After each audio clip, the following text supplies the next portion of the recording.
In the US stock markets, the S&P 500 and Nasdaq saw their largest single-day losses in nearly 2 years, driven down by major big tech stocks. This Reuters report gets you a lowdown on all the action on Wall Street.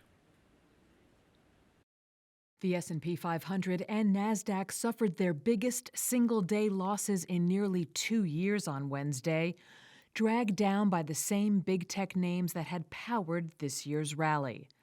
The Dow shed 1.25%, the S&P 500 tumbled 2.3%, and the tech-heavy Nasdaq nosedived more than 3.6%. As the first of the Magnificent Seven stocks reported their latest quarterly numbers, investors looked to see whether their lofty valuations were justified. Despite reporting a second-quarter earnings beat, Alphabet lost more than $100 billion in market value on Wednesday, its shares shedding 5% as investors focused on a slowdown in advertising growth and larger-than-expected AI-related expenses.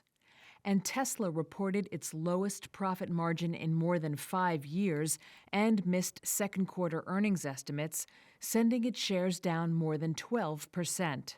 But Will McGough, investment strategist at Prime Capital Financial, sees the drop in both stocks as buying opportunities, even as lagging electric vehicle sales threaten to muddy Tesla's future. Tesla is a very confusing stock, in my opinion. They're confusing the street with what they actually are. Are they an electric vehicle company? Are they going to be with battery storage? Is it going to be robotics? Is it going to be AI? Or could it be some of all the above?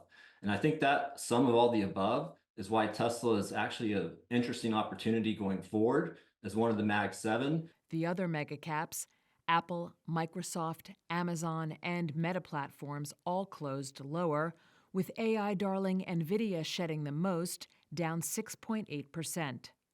Visa was among the stocks that weighed on the Dow. Shares fell 4% after the credit card giant's third-quarter revenue growth fell short of expectations.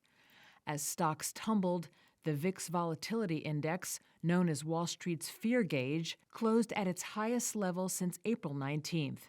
But there were some bright spots, including AT&T, which gained more than 5% after beating forecasts for wireless subscriber additions.